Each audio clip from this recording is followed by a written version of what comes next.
আসসালামু আলাইকুম সুপ্রিয় চাকরি প্রত্যাশী ভাই বোনেরা, আশা করি আপনারা সকলে মহান আল্লাহর অশেষ রহমতে ভালো এবং সুস্থ আছেন। আমি শাহিন স্যার হাজির হয়ে গেলাম আমাদের বিশেষ আয়োজন, যেখানে আপনার জন্য সাধারণ জ্ঞানের 1000 প্রশ্ন সলভ করার জার্নি শুরু করেছি আমরা, এবং সে জার্নির আজকে সাধারণ জ্ঞান ক্লাসের তৃতীয় পর্ব। এবং আজকের ক্লাসে আমরা 35টি প্রশ্ন সলভ করব। এবং আপনারা ইতিমধ্যে জেনেছেন যে এই প্রশ্ন সলভ শুধু আমরা ব্যাপারটা এরকম না যে সঠিক উত্তরে টিক চিহ্ন দিয়ে যাচ্ছি। ওই প্রশ্নের যতটুকু ওই প্রশ্ন থেকে আরও প্রাসঙ্গিক তথ্য জানা প্রয়োজন, যতটুকু জানা প্রয়োজন ততটুকু আমরা জানছি। এর উদ্দেশ্য হচ্ছে আপনি যেন এই প্রশ্নের প্রত্যেকটাই মনে রাখতে পারেন এবং প্রাসঙ্গিক তথ্যগুলো মনে রাখতে পারেন। কারণ শুধু প্রশ্ন না, কারণ এবং প্রাসঙ্গিক যে তথ্যগুলো ব্যাখ্যাগুলো দিচ্ছি সেখান থেকেও কিন্তু একাধিক প্রশ্ন আরও পড়া আমাদের হয়ে যাচ্ছে। তার মানে আমরা যে 1000 প্রশ্ন সলভ করব, এই 1000 প্রশ্নর ডিরেক্ট অ্যান্সার তো জানছি আমরা, পাশাপাশি ব্যাখ্যা থেকে আরও মোটামুটি এরকম 1000-4-5 তো হয়ে যাবে, তাই না, প্রশ্ন আলাদা আলাদা।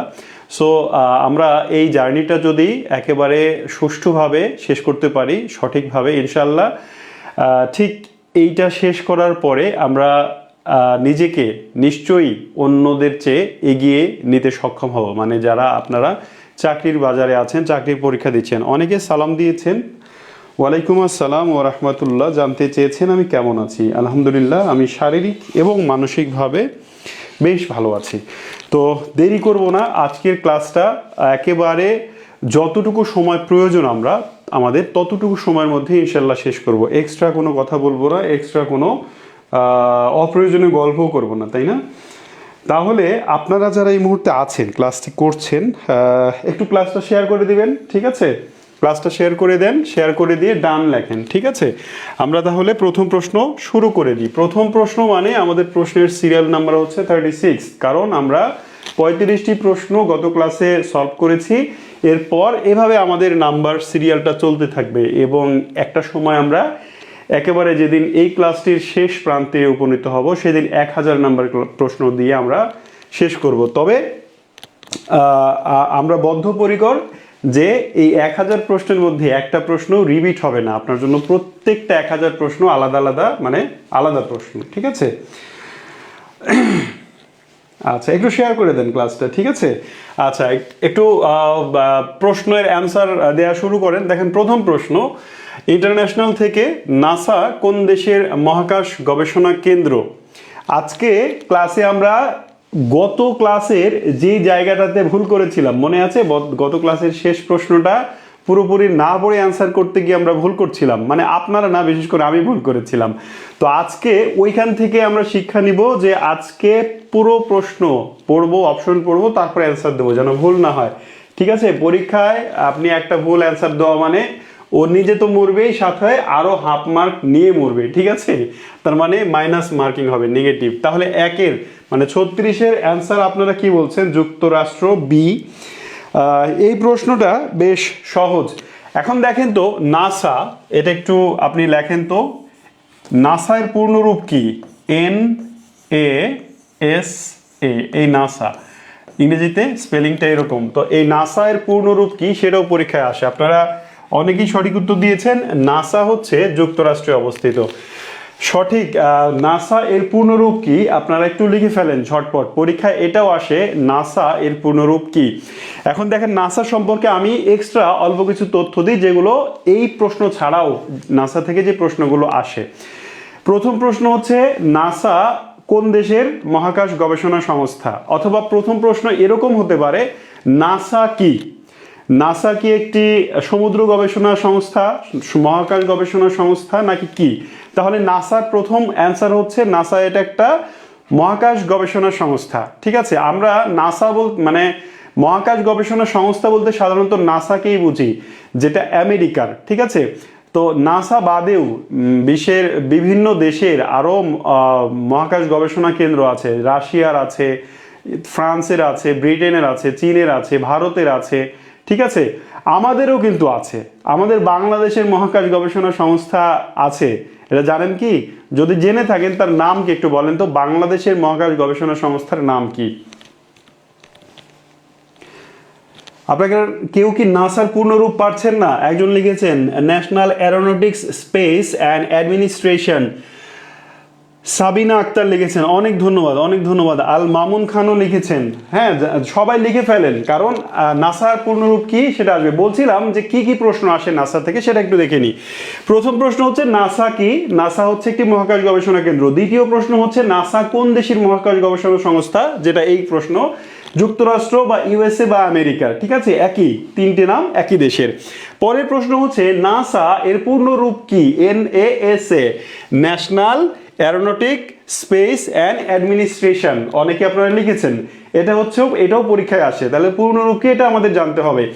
এরপরে প্রশ্ন হচ্ছে নাসা এর সদর দপ্তর কোথায়? নাসা তো আমেরিকাতে, তো আমেরিকা ছোট্ট একটা দেশ না, 50টি অঙ্গরাজ্য, তার মধ্যে কোন জায়গায় নাসা এর সদর দপ্তর? নাসা এর সদর দপ্তর হচ্ছে ওয়াশিংটন ডিসিতে।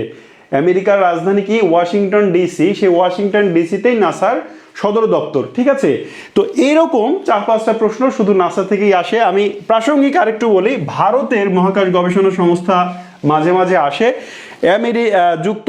যুক্তরাজ্য, চীন, এগুলোরও কিন্তু মহাকাশ গবেষণা সংস্থা আছে, বাট পরীক্ষায় তেমন একটা দেখা যায় না, আমি তো দেখিনি। কিন্তু ভারতের মহাকাশ গবেষণা ISRO, ISRO, Indian space research organisation, Indian space research organisation, এটাও কিন্তু পরীক্ষা আসে। এই যে কয়েকদিন আগে ইসরো একটা চন্দ্র অভিযান পাঠাচ্ছিল, কিন্তু সেটা ব্যর্থ হলো, স্যাটেলাইট যোগাযোগ বিচ্ছিন্ন হয়ে গেল, মনে আছে? তো ইসরো ভারতের মহাকাশ গবেষণা সংস্থা, সেটাও কিন্তু আসে। আচ্ছা, আমি জিজ্ঞেস করেছিলাম আপনাদের, বাংলাদেশের মহাকাশ গবেষণা সংস্থার নাম কি? বাংলাদেশেও কিন্তু মহাকাশ নিয়ে গবেষণা হয় এবং একটা মহাকাশ গবেষণা সংস্থা আছে, সেইটার নাম কি? সবাই অ্যান্সার দেন। আমি একটু দেখতে চাই, আমি কিন্তু কমেন্ট দেখছি, সবার কমেন্ট দেখছি। আপনারা নাসা তো জানেন, কিন্তু বাংলাদেশেরটা কি সেটা বলেন। হ্যাঁ, ওইটা মনে করে কমেন্ট করেন। একজনও কি পাচ্ছেন না বাংলাদেশেরটা?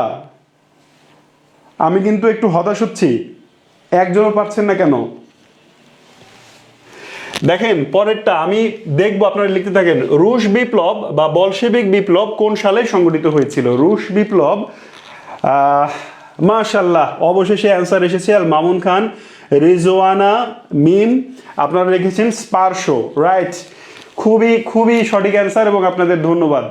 যারা জানেন না, বাংলাদেশের মহাকাশ গবেষণা সংস্থার নাম হচ্ছে স্পার্শো, এটা প্রতিরক্ষা মন্ত্রণালয়ের অধীনে। যাই হোক, অন্য কোনো দিন স্পার্শো নিয়ে আলোচনা করব। আমরা এবার একটু রুশ বিপ্লবে আসি। রুশ বিপ্লব আমাদের পৃথিবীতে ইতিহাস পরিবর্তন করে দেওয়া কয়েকটি বিপ্লব আছে, তার মধ্যে একটি হচ্ছে ফরাসি বিপ্লব, একটি হচ্ছে রুশ বিপ্লব, এছাড়াও শিল্প বিপ্লব, এরকম কয়েকটা প্রধান বিপ্লব আছে। শিল্প বিপ্লব হয় ইংল্যান্ডে, ফরাসি বিপ্লব হয় ফ্রান্সে, আর রুশ বিপ্লব হয় কোথায়? রাশিয়ায়। রাশিয়ার জার দ্বিতীয় নিকোলাসের দুঃশাসনের বিরুদ্ধে রাশিয়ার জনগণ বা ওই সময়ের রাশিয়ার জনগণ কি করে? বিপ্লব করে, হ্যাঁ, অভ্যুত্থান ঘটায়, বিপ্লব করে, যে বিপ্লবের নাম রাশিয়ার জার দ্বিতীয় নিকোলাস। জার দ্বিতীয় নিকোলাসের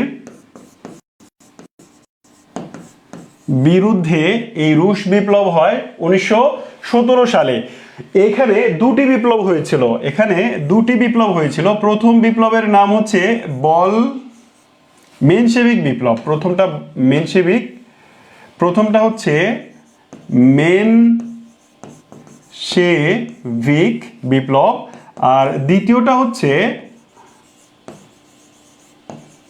বলশেভিক বিপ্লব। এটি হয়েছিল 8 দিন, আর এই বিপ্লবটি হয়েছিল 2 দিন। তাহলে রুশ বিপ্লব, এই দুইটাকে একসাথে রুশ বিপ্লব বলা হয়। ঠিক আছে, রুশ বিপ্লব হয়েছিল মোট 10 দিন। ঠিক আছে, আপনারা কি বুঝতে পারলেন? যার দ্বিতীয় নিকোলাস শাসন করছিল, তার দুঃশাসনের বিরুদ্ধে একটি রাজনৈতিক দল, যার নাম হচ্ছে মেনশেভিক, একটি রাজনৈতিক দল, তারা বিপ্লব করলো, বিদ্রোহ করলো এবং জারের পতন ঘটালো। এটিকে 8 দিনের বিপ্লব বলা হয়, জুলাই বিপ্লব বলা হয়। ঠিক আছে, এই বিপ্লবের মাধ্যমে মেনশেভিক দল রাশিয়ার ক্ষমতায় আসে, কিন্তু তারা যে আকাঙ্ক্ষা নিয়ে মানুষ বিপ্লব করেছিল সেই আকাঙ্ক্ষা পূরণ করতে ব্যর্থ হয়। এর ফলে কিছুদিন পরে অক্টোবরে লেনিনের নেতৃত্বে ভ্লাদিমির ইলিচ লেনিন তার নেতৃত্বে বলশেভিক বিপ্লব হয়। এটি 2 দিনের বিপ্লবে মেনশেভিক দলকে পতন ঘটায় এবং তারা মানে লেনিন রাশিয়ার ক্ষমতায় নিয়ে নেয় এবং সোভিয়েত ইউনিয়ন গঠন করে এবং সমাজতন্ত্র চালু করে। আপনাকে এখান থেকে আরও প্রশ্ন করবে যে এই বলশেভিক বিপ্লবের অপর নাম কি, এটাকে কিন্তু অক্টোবর বিপ্লব বলা হয়। এটা আবার প্রশ্ন করবে সারা জাগানো রুশ বিপ্লব কয় দিনের হয়েছিল। সারা জাগানো রুশ বিপ্লব দেখেন 10 দিন টোটাল। এই 2টি বিপ্লবকে একসাথে রুশ বিপ্লব বলা হচ্ছে আর এর ডিউরেশন ছিল 10 দিন। পরের প্রশ্ন, বাংলাদেশে বসবাসকারী কোন উপজাতিরা মুসলমান? দেখেন বাংলাদেশের যে জনশুমারি 2022 সালে যে জনশুমারি হলো, এই জনশুমারির রিপোর্ট অনুযায়ী বাংলাদেশে মোট ক্ষুদ্র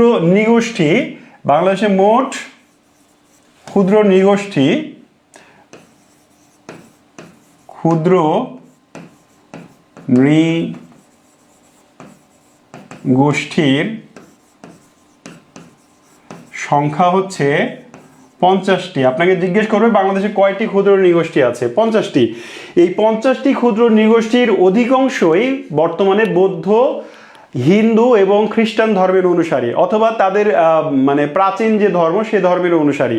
কিন্তু এই 50টির মধ্যে একটি উপজাতি আছে, নৃগোষ্ঠী আছে যারা ইসলাম ধর্মের অনুসারী, এবং আপনারা অনেকেই সঠিক উত্তর দিয়েছেন। তারা হচ্ছেন পাঙ্গন ভারতের আসাম, ত্রিপুরা, মেঘালয় এবং বাংলাদেশের সিলেট ও মৌলভীবাজার জেলায় বসবাস করে। আপনাকে এভাবেও জিজ্ঞেস করবে পাঙ্গন উপজাতি কোন জেলায় বসবাস করে, নিচের কোন জেলায় পাঙ্গনরা বসবাস করে। তাহলে কোথায় কোথায় পাঙ্গনরা বসবাস করে?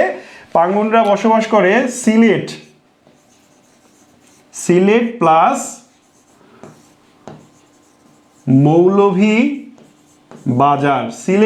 মৌলভীবাজারে। এছাড়া ভারতের আসাম, ত্রিপুরা এবং মেঘালয় তারা বসবাস করে। এই পাঙ্গনরা কিন্তু ইসলাম ধর্মের অনুসারী। বাদ বাকি যারা দেখতে পাচ্ছেন রাখাইন, মারমা, খিয়াং, এই সবাই কিন্তু বৌদ্ধ ধর্মের অনুসারী, বর্তমানে বৌদ্ধ। ঠিক আছে। এছাড়া চাকমা আছে, বাংলাদেশের বৃহত্তম উপজাতি। আপনাকে যদি জিজ্ঞেস করি বাংলাদেশের বৃহত্তম উপজাতি, জনসংখ্যায় বাংলাদেশের সবচেয়ে বড় উপজাতি কোনটি, তাহলে কি অ্যান্সার দেবেন? একটু অ্যান্সার দেন তো। জনসংখ্যায় বাংলাদেশের সবচেয়ে বড়, এই যে 50টি উপজাতি আছে তার মধ্যে সবচেয়ে বড় উপজাতি কোনটি? পরের প্রশ্নে চলে যাব। পরের প্রশ্ন হচ্ছে নিচের কোন ভৌগোলিক এলাকাটি রামসার সাইট হিসেবে স্বীকৃত? প্রশ্নটি খুব গুরুত্ব দিয়ে দেখেন, অনেক গুরুত্বপূর্ণ একটি প্রশ্ন। চাকমা, হ্যাঁ, যারা চাকমা লিখছেন যে বাংলাদেশের জনসংখ্যার ভিত্তিতে সবচেয়ে বড় উপজাতি কোনটি, চাকমা, তারা সঠিক উত্তর দিয়েছেন। আচ্ছা, দেখেন রামসার সাইট, এই বিষয়টা কি? রামসার সাইট মানে কি? রামসার সাইট জিনিসটা আগে একটু বুঝি, তারপরে আমরা অ্যান্সার করবো। আর এর মধ্যে যারা জানেন তারা অ্যান্সার করে দেন। ঠিক আছে। রামসার সাইট হচ্ছে জাতিসংঘের একটি সংস্থা আছে যার নাম ইউনেস্কো, যেটা ওয়ার্ল্ড হেরিটেজ সাইটের ঘোষণা দেয়। বিশ্বের বিভিন্ন সাংস্কৃতিক, শিক্ষা, বিজ্ঞান ও সাংস্কৃতিক যে প্রতিষ্ঠান জাতিসংঘের, তার নাম হচ্ছে ইউনেস্কো, তাই না? এই ইউনেস্কো 1971 সালে ইরানের রামসার নামক একটি শহর, কি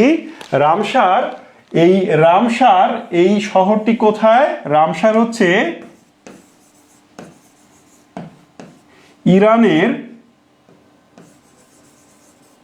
শহর।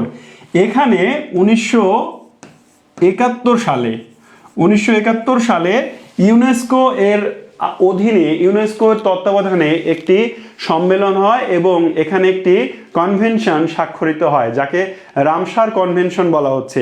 এর উদ্দেশ্য ছিল বিশ্বব্যাপী জলাভূমি মানে তো বুঝেন, যেই ভূমি, নিচু ভূমিতে জল বা পানি জমে থাকে, ধরেন বিল, ধরেন হাওর, বাওর, হ্যাঁ, এগুলোকে জলাভূমি বলে। এবং জলাভূমিতে অনেক ধরনের উদ্ভিদ, অনেক ধরনের প্রাণী, অনেক ধরনের মাছ থাকে, তাই না? তো রামসার সাইট বা রামসার কনভেনশনের উদ্দেশ্য হচ্ছে পৃথিবীব্যাপী যে জলাভূমি আছে এই জলাভূমিগুলোকে এবং তার জীববৈচিত্র্যকে সংরক্ষণ করা। সামারিটা করি আরেকবার, ভালো করে বুঝেন, রামসার সাইট থেকে প্রশ্ন খুব বেশি আসে।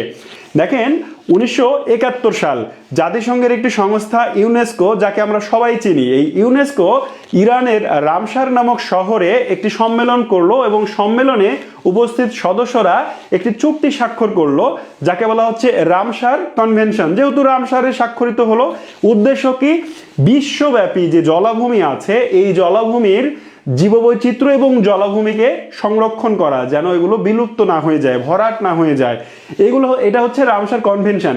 এবার ওই কনভেনশন, ওই কর্তৃপক্ষ বিশ্বব্যাপী বিভিন্ন জায়গাকে রামসার সাইট হিসেবে সিলেক্ট করে। এবার যেই জায়গাকে রামসার সাইট হিসেবে সিলেক্ট করা হলো, ওই জায়গাকে সংরক্ষণ করতে ওই দেশ বাধ্য থাকে। মনে করেন বাংলাদেশের টাঙ্গুয়ার হাওর হচ্ছে একটি রামসার সাইট। এবার বাংলাদেশের সরকার এই টাঙ্গুয়ার হাওর এবং এর জীববৈচিত্র্য সংরক্ষণ করতে বাধ্য।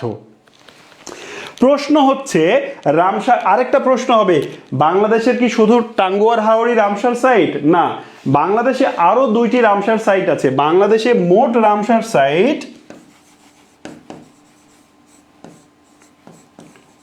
বাংলাদেশে মোট রামসার সাইট 3টি। 1 সুন্দরবন, 2 টাঙ্গুয়ার হাওর এবং 3 হচ্ছে হাকালুকির হাওর, হাকালুকির হাওর। ঠিক আছে, এইবার আপনাদের জন্য আমি একটা প্রশ্ন ছুড়ে দিচ্ছি, বাংলাদেশের প্রথম রামসার সাইট কোনটি? বাংলাদেশের যে 3টি রামসার সাইট আছে, সুন্দরবন, টাঙ্গুয়ার হাওর এবং হাকালুকির হাওর, এর মধ্যে প্রথম রামসার সাইট কোনটি এবং কত সালে সেটি স্বীকৃতি পায়? এটাও কিন্তু প্রশ্ন, আলাদা গুরুত্বপূর্ণ একটি প্রশ্ন। এটার অ্যান্সার সবাই দিয়ে যাবেন, ঠিক আছে? বাংলাদেশের যে 3টা রামসার সাইট, এর মধ্যে প্রথম কোনটি এবং কত সালে সেটা স্বীকৃতি পায়? ইউরো মুদ্রা প্রথম চালু হয় কত সালে?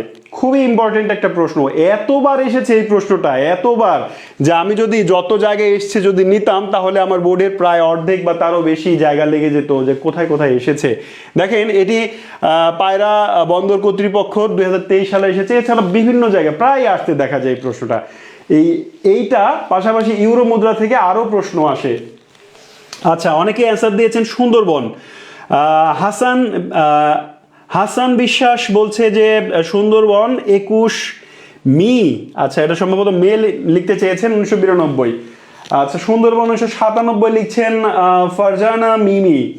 97 না, 97 অ্যান্সারটা আসলে ভুল, সুন্দরবন কিন্তু সালটা 97 নয়। হ্যাঁ, 1992 হাসান লিখেছেন, উত্তর সঠিক হয়েছে 1992 সালে।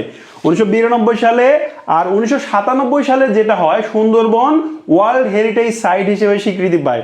ভুল করলে চলবে না, একই রকমের আলাদা তথ্য।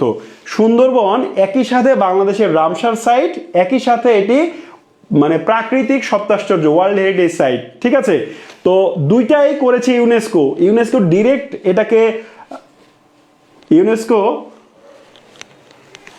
আচ্ছা দেখেন, আমি যেটা বলছিলাম, ইউনেস্কো বাংলাদেশের সুন্দরবনকে ওয়ার্ল্ড হেরিটেজ সাইট হিসেবে ঘোষণা করেছিল 1997 সালে, তারও আগে 1992 সালে এটি রামসার সাইট হিসেবে ঘোষণা করে রামসার কনভেনশন অনুযায়ী। ঠিক আছে, আচ্ছা চলে আসি ইউরোতে। ইউরো মুদ্রা প্রথম চালু হয় কোন সালে? ইউরো মুদ্রা চালু হয়, দেখেন ইউরো মুদ্রা হচ্ছে ইউরোপের অভিন্ন মুদ্রা।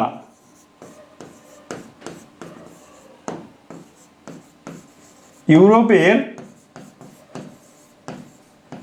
অভিন্ন মুদ্রা হচ্ছে ইউরো। রবার্ট মুন্ডেল, একজন লোক যার নাম হচ্ছে রবার্ট মুন্ডেল, তিনি একজন কানাডিয়ান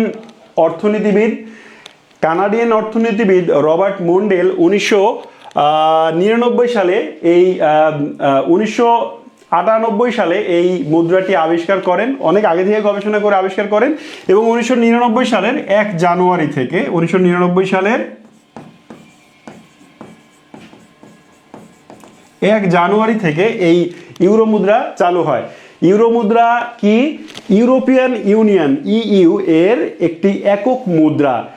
আমরা এর আগে সেনজেন পড়লাম। সেনজেন হচ্ছে এমন একটি চুক্তি যার মাধ্যমে ভিসা ছাড়া ইউরোপিয়ান ইউনিয়নের সদস্য দেশগুলোর নাগরিকরা এক দেশ থেকে অন্য দেশে যেতে পারে। ঠিক একই রকম ইউরোপিয়ান ইউনিয়নের একটি একক মুদ্রা, এটা ইউরোপিয়ান ইউনিয়নভুক্ত বর্তমানে এর 21টি সদস্য, 21টি দেশ একই মুদ্রা ব্যবহার করে। এই মুদ্রা আবিষ্কার করেছিলেন, এই মুদ্রার জনক রবার্ট মুন্ডেল, যিনি কানাডিয়ান একজন অর্থনীতিবিদ। এই মুদ্রা চালু হয়েছিল 1999 সালের 1 জানুয়ারি থেকে, এবং এই প্রশ্নটি অনেকবার পরীক্ষায়, বিভিন্ন পরীক্ষায় এসছে। 41 নম্বর প্রশ্ন, বাংলাদেশের তৈরি পোশাকের বৃহত্তম বাজার কোন দেশ? খুবই ইম্পর্টেন্ট প্রশ্ন। বাংলাদেশের প্রধান শিল্প হচ্ছে গার্মেন্টস শিল্প, তাই না? বাংলাদেশের মানে রপ্তানি আয়ের সিংহভাগ আসে এই গার্মেন্টস শিল্প থেকে। এবার আপনাকে প্রশ্ন করছে যে বাংলাদেশ বিশ্বের কোন দেশে সবচেয়ে বেশি এই রেডিমেড গার্মেন্টস প্রোডাক্ট এক্সপোর্ট করে? কি? ইম্পোর্ট করে, তাই না? ইম্পোর্ট করে মানে রপ্তানি করে, তাই না? তো এইবার হচ্ছে না, এক্সপোর্ট করে, আমি উল্টাপাল্টা করে ফেলছি। তাহলে আচ্ছা, আপনারা অলরেডি অ্যান্সার দিয়েছেন এটার, যে বাংলাদেশ সবচেয়ে বেশি যুক্তরাষ্ট্রে বা ইউএসএতে তৈরি পোশাক বেশি রপ্তানি করে। এখন দেখেন, আপনাকে যদি প্রশ্নটা এভাবে করা হতো যে বাংলাদেশ মানে দ্বিতীয় বৃহত্তম কোথায় বা কোন দেশে গার্মেন্টস প্রোডাক্ট রপ্তানি করে, তাহলে কি অ্যান্সার দিতেন? সবচেয়ে বেশি আমেরিকাতে বিক্রি করে, আর দ্বিতীয় সর্বোচ্চ বিক্রি করে ইইউতে। হ্যাঁ, দ্বিতীয় সর্বোচ্চ ইইউতে রপ্তানি করে। এবার দ্বিতীয় একক বৃহত্তম দেশ হিসেবে যদি প্রশ্ন করে তাহলে হচ্ছে জার্মানিতে। প্রশ্নটা নিশ্চয়ই একটু গুলিয়ে গেল, আরেকবার বুঝিয়ে দিই। বাংলাদেশ তৈরি পোশাক রপ্তানি করে, তৈরি পোশাক রপ্তানিতে বাংলাদেশ বিশ্বের দ্বিতীয়, প্রথম হচ্ছে চীন। এবার বাংলাদেশ সবচেয়ে বেশি বিক্রি করে কোথায়? আমেরিকাতে। এবার প্রশ্নটা যদি হয় আমেরিকাতে তো সবচেয়ে বেশি বিক্রি করে, দ্বিতীয় সর্বোচ্চ কোথায় বিক্রি করে, তাহলে অ্যান্সার হবে ইইউ মানে ইউরোপিয়ান ইউনিয়নভুক্ত দেশগুলোতে। এবার ইউরোপিয়ান ইউনিয়ন বললো না, বললো একক দেশ হিসেবে আমেরিকাতে তো সবচেয়ে বেশি বিক্রি করে, দ্বিতীয় সর্বোচ্চ দেশ কোনটি? তাহলে অ্যান্সার হবে জার্মানিতে। জার্মানি নিজেও ইউরোপিয়ান ইউনিয়নভুক্ত একটি দেশ। আচ্ছা, পরের প্রশ্নে যাই। পরের প্রশ্ন হচ্ছে জাতিসংঘ সনদ কোন সালে কার্যকর হয়? জাতিসংঘ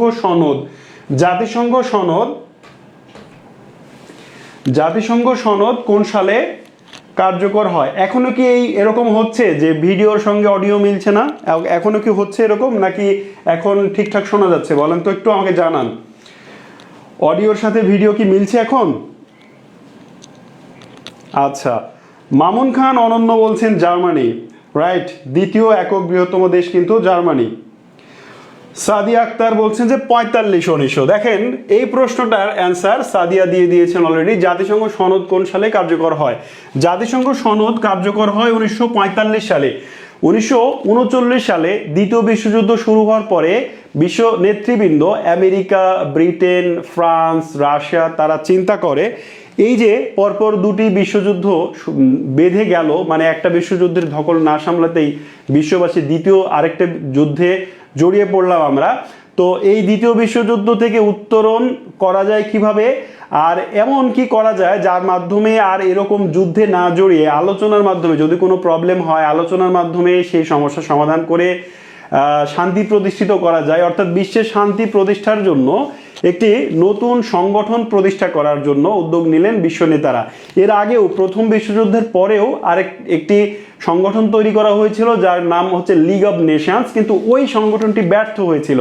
এবার বিশ্ব নেতৃবৃন্দ চিন্তা করলো যে কিভাবে শক্তিশালী একটি সংগঠন, আন্তর্জাতিক সংগঠন তৈরি করা যায় যার মাধ্যমে বিশ্ব শান্তি প্রতিষ্ঠিত করা সম্ভব হবে। এরই আলোচনা চলতে থাকলো। লন্ডন ঘোষণা হলো, তারপরে হচ্ছে আটলান্টিক সনদ হলো, সান ফ্রান্সিসকো সম্মেলন হলো, তেহরানে সম্মেলন হলো, ইয়াল্টা কনফারেন্স হলো, অনেকগুলো সম্মেলন হয়ে বিশ্ব নেতৃবৃন্দ পর্যায়ক্রমে সিদ্ধান্ত নিলেন যে ইউনাইটেড নেশনস এই নামটি দিয়েছিলেন আমেরিকার তৎকালীন প্রেসিডেন্ট। তিনি বললেন যে ইউনাইটেড নেশনস হবে আমাদের প্রতিষ্ঠানের নাম এবং এর মাধ্যমে বিশ্ব শান্তি প্রতিষ্ঠা করব আমরা। এই জাতিসংঘ 1945 সালের 24 অক্টোবর, কবে? 1945 সালের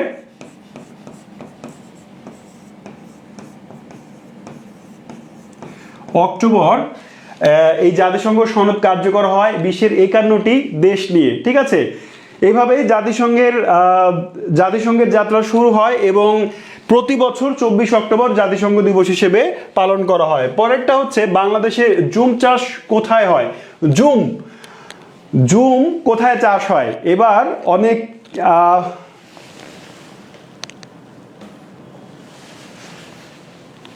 আচ্ছা, কেউ বলছেন যে মিল পাচ্ছি, আবার কেউ বলছেন যে মিল পাচ্ছে না। এটা হয়তো নেটওয়ার্কের সমস্যার কারণে হয়তো হচ্ছে এরকম। আশা করি এতক্ষণে ঠিক হয়েছে, আপনারা দেখতে পাচ্ছেন ঠিকঠাক, মানে অডিও এবং ভিডিও মিলছে। এর কারণ আপনারা, আমি প্রশ্ন চেঞ্জ করার সাথে সাথেই যেহেতু উত্তর দিয়েছেন, আমি বুঝতে পারছি যে এবার মিলছে। দেখেন, বাংলাদেশে জুম চাষ করা হয় কোথায়? প্রথম কথা হচ্ছে জুম আসলে কি, তাই না? জুম কি, এটার উত্তর জানলেই আপনি বলতে পারবেন যে কোথায় চাষ হয়। জুম হচ্ছে পাহাড়ি অঞ্চলে, পাহাড় কেটে মানে আমরা সিঁড়ি যেরকম দেখি উঁচু বিল্ডিংয়ে ওঠার জন্য সিঁড়ি, ঠিক পাহাড়ে সিঁড়ির মতো মানে আস্তরণ জায়গা কেটে কেটে চাষ করার পদ্ধতিকে বলা হয় জুম চাষ পদ্ধতি। তো এখানে বান্দরবন, ময়মনসিংহ, রাজশাহী, দিনাজপুর 4টি জেলার নাম আছে। কোথায় তাহলে পাহাড় বেশি? পাহাড় পর্বতের সংখ্যা বেশি হচ্ছে বান্দরবানে, তাই না? সো বান্দরবানে জুম পদ্ধতিতে চাষ করা হয়। এইবার আপনার জন্য সম্পূরক একটি প্রশ্ন। বর্তমানে জুম পদ্ধতির বিকল্প আরেকটি পদ্ধতিতে পার্বত্য অঞ্চলে বা পাহাড়ি অঞ্চলে চাষাবাদ করা হচ্ছে। জুম পদ্ধতির বিকল্প, এতদিনে যে পদ্ধতি ইউজ করা হতো তার নাম জুম। এইবার আধুনিক গবেষণার ফলে নতুন আরেকটা পদ্ধতির আবিষ্কার হয়েছে, যার মাধ্যমে পাহাড়ি অঞ্চলে চাষাবাদ আরো উন্নত হয়েছে। সেই পদ্ধতিটার নাম কি? প্রশ্ন হচ্ছে জুম চাষের বিপরীত পদ্ধতি কি? প্রশ্ন হচ্ছে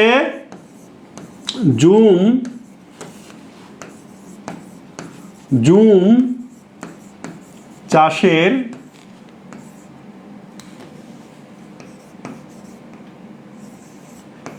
বিপরীত পদ্ধতি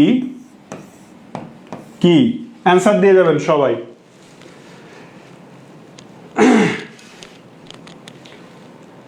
আকলিমা আক্তার, তাসলিমা আমিন সঠিক উত্তর দিয়েছেন। আর যে ফরহাদ সঠিক উত্তর দিয়েছেন। অনেকেই জানেন, খুবই খুশি হলাম। জুম চাষের বিপরীত পদ্ধতি হচ্ছে সল্ট পদ্ধতি, ঠিক আছে। এটা অনেকবার এসছে এই প্রশ্নটা। পরের প্রশ্নে যাই। কোন দেশের সংবিধান সবচেয়ে ছোট? দেখেন, পৃথিবীতে অধিকাংশ দেশই দেশ পরিচালনার জন্য সংবিধান তৈরি করেছে। সংবিধান হচ্ছে দেশ পরিচালনার মানে দলিল, দেশ পরিচালনার মূলনীতি বা দলিল, যার আলোকে দেশ পরিচালিত হয়, দেশের আইন কানুন তৈরি হয়, প্রণীত হয়, দেশ পরিচালিত হয়। এই সংবিধান আমাদের দেশেও আছে। এবার বিশ্বের যে দেশগুলোতে সংবিধান আছে তার মধ্যে সবচেয়ে ছোট সংবিধান কোন দেশের? আয়শা ওরশি বলেছেন যুক্তরাষ্ট্রের। হ্যাঁ, যুক্তরাষ্ট্রের সংবিধান পৃথিবীতে সবচেয়ে ছোট সংবিধান। চিন্তা করা যায়, যুক্তরাষ্ট্রের মতো এত বড় একটা দেশ, কিন্তু তার সংবিধান বিশ্বের সবচেয়ে ছোট। যুক্তরাষ্ট্রের সংবিধানে মাত্র 7টি অনুচ্ছেদ আছে। মাত্র 7টি। বিশ্বের সবচেয়ে বড় সংবিধান, এটা তো সবচেয়ে ছোট। আপনাকে যদি জিজ্ঞেস করি বিশ্বের সবচেয়ে বড় সংবিধান কোনটি, তাহলে কি পারবেন? জানা আছে? আমি বলে দিই, বিশ্বের সবচেয়ে বড় সংবিধান হচ্ছে ভারতের সংবিধানে 470টি অনুচ্ছেদ আছে, ঠিক আছে। ভারতের সংবিধানে 470টি অনুচ্ছেদ আছে, এটি বিশ্বের সবচেয়ে বড় সংবিধান। এবার বাংলাদেশের সংবিধানের অনুচ্ছেদ কয়টি মনে আছে তো? বাংলাদেশের সংবিধানের অনুচ্ছেদ কয়টি একটু মনে করে কমেন্ট করেন। বাংলাদেশের সংবিধানের অনুচ্ছেদ কয়টি? পরের প্রশ্ন, হাম্বানটোটা সমুদ্র বন্দর কোথায় অবস্থিত? হাম্বানটোটা একটি সমুদ্র বন্দর। এই সমুদ্র বন্দর কোথায় অবস্থিত? হাম্বানটোটা শ্রীলঙ্কার একটি সমুদ্র বন্দর, যে সমুদ্র বন্দর অনেক আলোচিত, অনেক আগে থেকে বর্তমান পর্যন্ত এই সমুদ্র বন্দরটি আলোচিত। কিছুদিন আগে শ্রীলঙ্কা এই সমুদ্র বন্দরটি ঋণের কারণে চীনের কাছে 99 বছরের জন্য লিজ দিয়েছে। হ্যাঁ, কিছুদিন আগে 2017 বা 18 সালের দিকে, আমার সঠিক তারিখটা মনে নাই, সালটা মনে নাই, এই শ্রীলঙ্কা চীনের কাছে 99 বছরের জন্য এটি লিজ দিয়েছে। ঠিক আছে, তাহলে হাম্বানটোটা শ্রীলঙ্কার একটি সমুদ্র বন্দর। ঠিক আছে, পরের প্রশ্ন, নিচের কোনটি কেন্দ্রীয় ব্যাংকের কাজ নয়? নিচের কোনটি কেন্দ্রীয় ব্যাংকের কাজ নয়? খুবই খুবই গুরুত্বপূর্ণ, কেন্দ্রীয় ব্যাংক থেকে প্রশ্ন আসে। 153টি বলছেন রাফি, মৃধা সোহেল বলছেন 153টি। হ্যাঁ, বাংলাদেশের সংবিধানের অনুচ্ছেদ বলছেন আপনারা। 2017 সালে তাসলিমা আমিন বলছেন 2017 সালে, থ্যাংক ইউ। 2017 সালে শ্রীলঙ্কা তার বন্দর হাম্বানটোটাকে চীনের কাছে 99 বছরের জন্য লিজ দিয়েছে। ঠিক আছে, এইটাও কিন্তু পরীক্ষায় আসে বা আসবে, আপনাকে জিজ্ঞেস করবে, সবচেয়ে বেশি আসবে যে কার কাছে লিজ দিয়েছে এবং কত বছরের জন্য। হ্যাঁ, কত সালে লিজ দিয়েছে এইটা খুব বেশি গুরুত্বপূর্ণ নয়, তবে মনে রাখতে পারলে খুবই ভালো। কারণ যদি আপনি এটা মনে রাখতে পারেন যে 2017 সালে লিজ দিয়েছে, তাহলে যদি প্রশ্নটা এমন হয় যে কত সালে এটি শেষ হবে, সেটা বের করা আপনার জন্য ইজি হবে যদি লিজ দেওয়ার সালটি মনে থাকে। যাই হোক, দেখেন, কেন্দ্রীয় ব্যাংক, কেন্দ্রীয় ব্যাংক হচ্ছে যে কোনো দেশের কেন্দ্রীয় ব্যাংক, মানে প্রত্যেকটা দেশেই একটা সেন্ট্রাল ব্যাংক বা কেন্দ্রীয় ব্যাংক থাকে। যেমন বাংলাদেশের কেন্দ্রীয় ব্যাংক হচ্ছে বাংলাদেশ ব্যাংক। বাংলাদেশে তো অনেক ধরনের ব্যাংক আছে, বাংলাদেশ ব্যাংক, সোনালী, রূপালী, অগ্রণী, হ্যাঁ, national bank, standard chartered bank, DBBL, city bank ইত্যাদি। হ্যাঁ, কৃষি ব্যাংক, তারপরে হচ্ছে ডেভেলপমেন্ট ব্যাংক, অনেক ধরনের ব্যাংক আছে। এর মধ্যে একটি ব্যাংক, যে ব্যাংক হচ্ছে দেশের কেন্দ্রীয় ব্যাংক, যেটাকে আমরা বলছি বাংলাদেশের বাংলাদেশ ব্যাংক। এই কেন্দ্রীয় ব্যাংক আসলে কি করে আর কি করে না সেটা আপনাকে জানতে হবে। দেখেন, ঋণ নিয়ন্ত্রণ করা এটি কিন্তু কেন্দ্রীয় ব্যাংকের একটি কাজ। ঋণ বেশি হলে কেন্দ্রীয় ব্যাংক একটা টেকনিক ফলো করে যেন ঋণ কমে যায়, আবার মানে সুদের হার কম বেশি করে। তার মানে ঋণ নিয়ন্ত্রণ করা কেন্দ্রীয় ব্যাংকের কাজ, মুদ্রা প্রচলন করা কেন্দ্রীয় ব্যাংকের কাজ। দেশেদের টাকা লাগবে, বাংলাদেশের সোনালী ব্যাংক, রূপালী ব্যাংক, জনতা ব্যাংক বা সিটি ব্যাংক বা ঢাকা ব্যাংক কখনো মানে টাকার নোট চালু করেছে, এটা শুনেছেন? এটা শুনেন নাই। কারণ মুদ্রা প্রচলন করা কেন্দ্রীয় ব্যাংকের কাজ। সরকারের পরামর্শদাতা, কেন্দ্রীয় ব্যাংক অবশ্যই সরকারের ব্যাংক হিসেবে কাজ করে। এছাড়া এখানে আমরা 3টি কাজ দেখতে পাচ্ছি, এই 3টি কেন্দ্রীয় ব্যাংকের কাজ। এর বাইরেও কেন্দ্রীয় ব্যাংক আরও নানা ধরনের কাজ করে, যেমন নিকাশ ঘর হিসেবে কাজ করে, অন্যান্য ব্যাংকের ব্যাংকার হিসেবে কাজ করে, সরকারের ব্যাংক হিসেবে কাজ করে। হ্যাঁ, অনেক ধরনের কাজ করে। কিন্তু কেন্দ্রীয় ব্যাংক কখনোই আমানত সংগ্রহ করে না। আমানত মানে আপনার কাছে 5 লাখ টাকা আছে, এবার আপনি যদি মনে করেন যে বাংলাদেশ ব্যাংকে একটা অ্যাকাউন্ট খুলে 5 লাখ টাকা রেখে দিয়ে আসি, এটা কি হবে সম্ভব? বলেন তো, এটা হবে না। কারণ বাংলাদেশ ব্যাংক আমানত গ্রহণ করে না। কেউ যদি আপনাকে বলে যে আমার বাবার বাংলাদেশ ব্যাংকে 3টা অ্যাকাউন্ট আছে, ওই 3টা অ্যাকাউন্টে 500 কোটি বা 100 কোটি বা 2 কোটি বা 5 কোটি টাকা আছে, ধরেন কেউ আপনার কোনো বন্ধু, অনেক থাকে না যে খুব বেশি মানে গল্প দিতে, আমরা আমাদের এলাকায় গল্প দেওয়া বলি, গল্প দিতে পছন্দ করে। তো গল্প দিতে দিতে বললো যে ওই যে এমন একটা গল্প আছে না যে, জানিস আমার নানার এমন একটা গোয়াল ঘর ছিল যেখানে একটা গরু এই গোয়ালের এই মাথায় যদি বাচ্চা মানে প্রসব করতো, ওই মাথায় যাইতে যাইতে সেই গরু আবার বড় হয়ে যাইতো, এত বড় গোয়াল ছিল। তখন আরেকজন বন্ধু বলছে যে বলিস কি? তো হ্যাঁ ঠিক কথা। তো বলছে আমার নানারও তো একটা বিশাল লাঠি ছিল, যে লাঠি দিয়ে মেঘ যখন আকাশ দিয়ে উড়ে যাইতো তখন বৃষ্টি নামানো যাইতো। তখন ওই প্রথমজন জিজ্ঞেস করলো তোর নানা এত বড় লাঠি রাখতো কোথায়? তখন বললো তো তোর নানার গোয়াল ঘরে রাখতো। তো এরকম গল্প দিতে দিতে একজন বললো যে আমার নানার বাংলাদেশ ব্যাংকে 5টা অ্যাকাউন্ট আছে। সে আসলে ভুল বলতেছে, মিথ্যা বলতেছে। বাংলাদেশ ব্যাংকে আপনি আমরা সাধারণ জনগণ কেউ অ্যাকাউন্ট করতে পারি না, ঠিক আছে? বাংলাদেশ ব্যাংক অ্যাকাউন্ট খোলা যায় না এবং বাংলাদেশ ব্যাংক টাকা কারো রাখেও না, কাউকে টাকা দেয়ও না ব্যক্তিগতভাবে, ঠিক আছে। তবে বাংলাদেশ বন্ড বিক্রি করার মাধ্যমে মানে টাকা সংগ্রহ করে, ঠিক আছে, সেটা অন্য একদিন আলোচনা হবে বিস্তারিত। তাহলে বাংলাদেশ ব্যাংকের কাজ নয় বা কেন্দ্রীয় ব্যাংকের কাজ নয় হচ্ছে আমানত গ্রহণ করা, নিশ্চয়ই বুঝতে পেরেছেন এটি। আচ্ছা, ইংলিশ চ্যানেলকে উত্তর সাগরের সঙ্গে যুক্ত করেছে কে? দেখেন, চাকরির পরীক্ষায় যত ধরনের প্রশ্ন আসে তার মধ্যে একটি কমন টপিক এবং গুরুত্বপূর্ণ টপিক হচ্ছে বিশ্বের বিভিন্ন প্রণালী, খাল ও প্রণালী।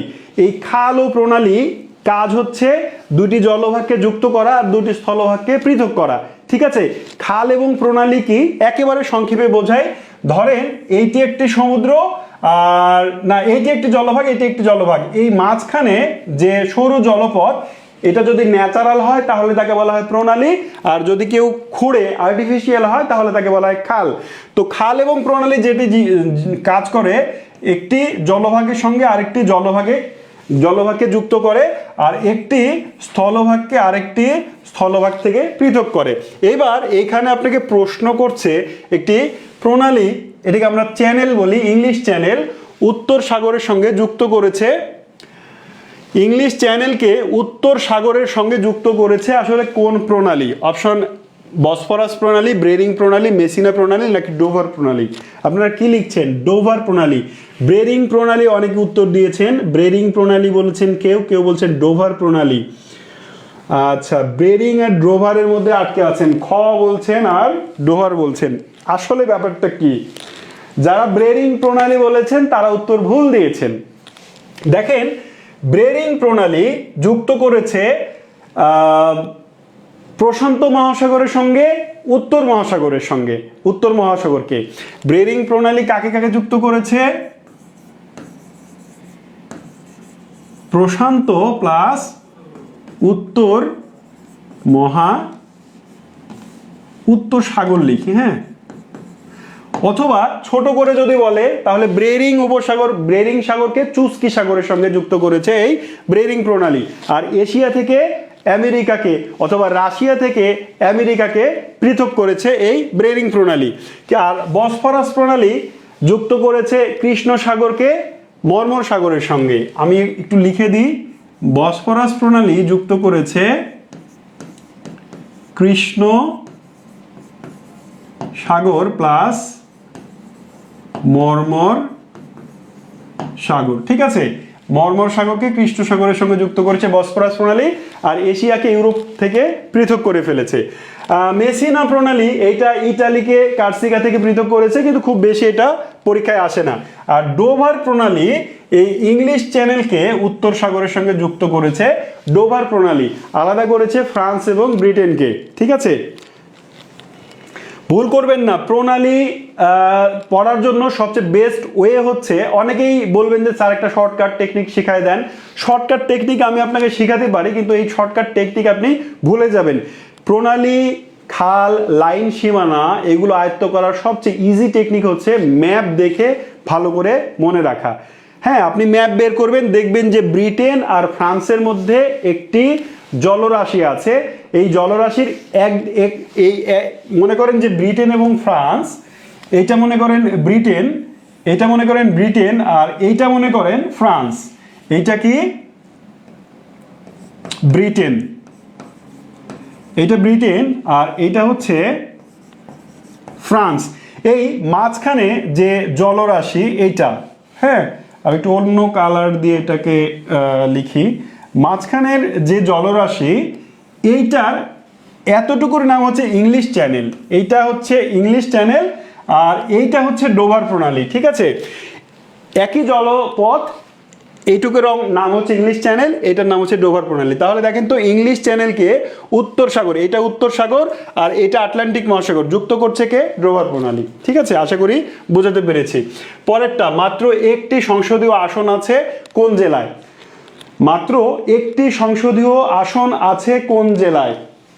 সংসদীয় আসন মানে আমরা এমপি, মেম্বার অফ পার্লামেন্ট যে নির্বাচন করি আসন থেকে, সেটাকে একটি সংসদীয় আসন বলে। বাংলাদেশে এ পর্যন্ত যে সংসদীয় আসন ব্যবস্থা বিদ্যমান সে অনুসারে 300টি সংসদীয় আসন আছে বাংলাদেশের, 300টি সংসদীয় আসন আছে, আর 50টি সংরক্ষিত নারী আসন।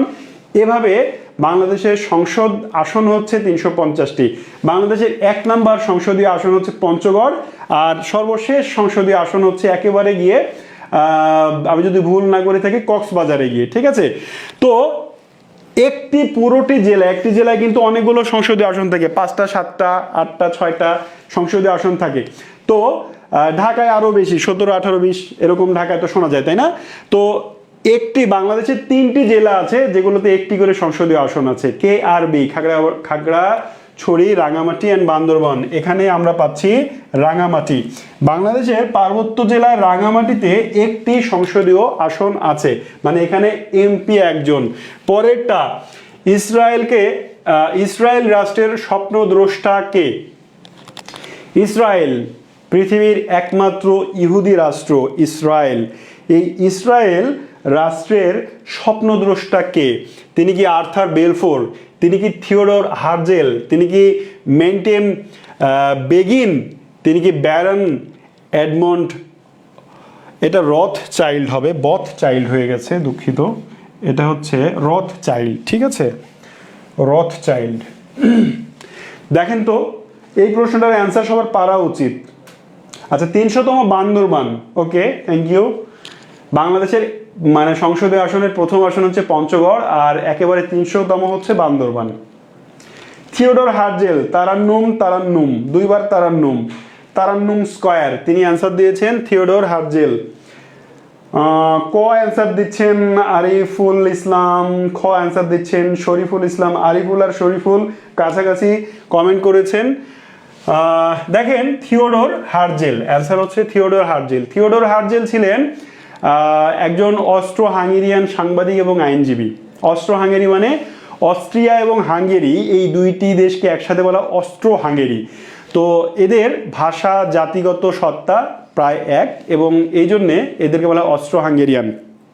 তো থিওডর হার্জেল তিনি ছিলেন একজন ইহুদি ধর্মের অনুসারী। তিনি পেশায় ছিলেন একজন সাংবাদিক, একই সাথে তিনি আইনজীবীও ছিলেন। সারা বিশ্বে দ্বিতীয় বিশ্বযুদ্ধ যখন চলে, প্রথম বিশ্বযুদ্ধ যখন চলে, সারা বিশ্বে কিন্তু ইহুদিরা নির্যাতিত ছিল। তো থিওডর হার্জেল একটি আন্দোলন এর যাত্রা, একটি প্রচারণা করলেন এবং একটি আন্দোলন, একটি মুভমেন্টের সূত্রপাত করলেন, যাকে বলা হয় জায়ানবাদ। কি বলা হয়?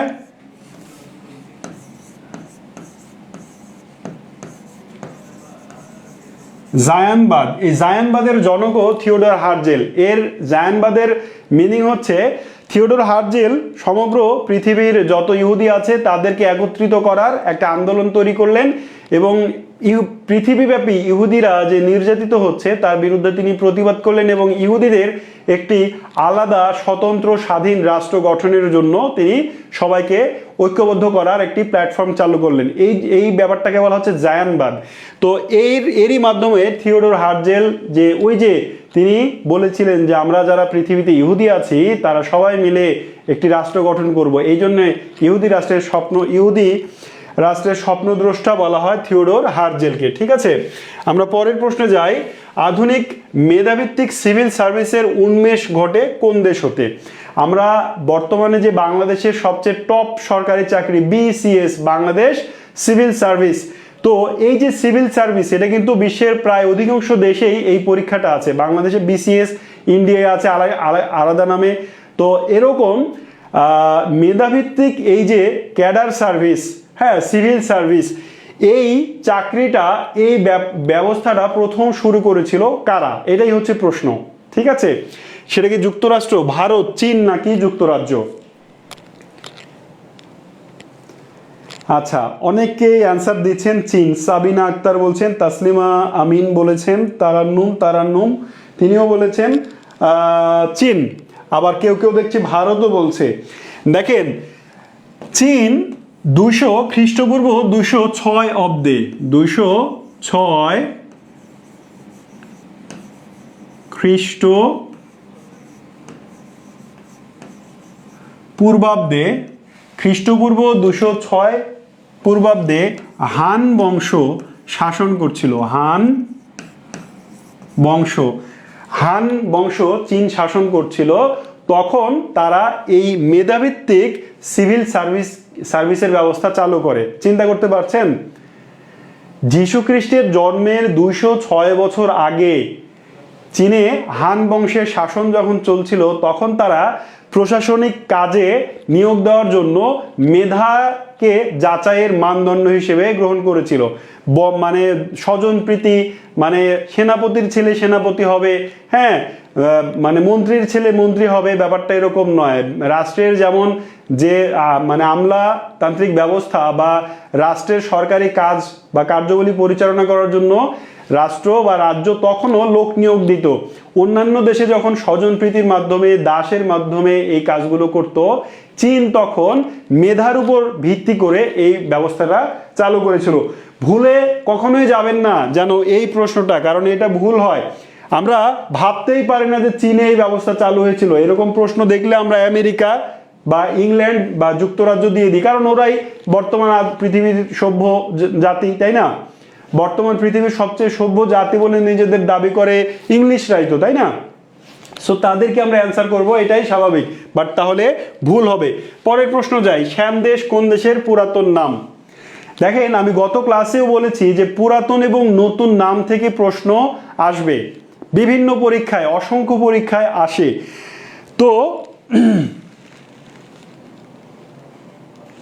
কিন্তু উত্তর স্যার বলার পর পর আমি পারি, দেখেন এটাও খারাপ না। আচ্ছা, মাহমুদ আনাস হোসেন বলছেন যে স্যার উত্তর বলে দেওয়ার পরপরই আমি পারছি, এটাও সমস্যা না। আপনাকে সবকিছু পারতেই হবে ব্যাপারটা এরকম না, আমি বলার পরে এটা আয়ত্ত করে ফেলেন যেন এরপরে আর না ভুল হয়, ঠিক আছে? আচ্ছা দেখেন, শ্যাম দেশ কোন দেশের পুরাতন নাম?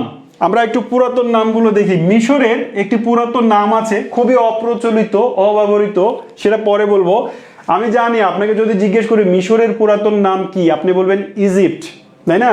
মিশরের পুরাতন নাম কিন্তু ইজিপ্ট নয়। এখনো ইউরোপিয়ানরা বা পশ্চিমা বিশ্বের সকল মানুষ মিশরকে ইজিপ্ট বলে, মানে এটা এখনো প্রেজেন্ট নেম। আর আমরা বাঙালিরা বা ভারতীয় উপমহাদেশের মানুষ এটাকে বলি মিশর, ঠিক আছে? তো মিশরের একটি পুরাতন নাম ছিল যার নাম হচ্ছে কমেট। মিশরের প্রাচীন নাম ছিল কমেট। এটা একেবারে অপ্রচলিত, পরীক্ষায় আসবে বলে আমার মনে হয় না, বাট জানার জন্য বললাম। ইরানের পূর্ব নাম ছিল পারস্য। ইরানের পূর্ব নাম ছিল পারস্য। ইরাকের পূর্ব নাম হচ্ছে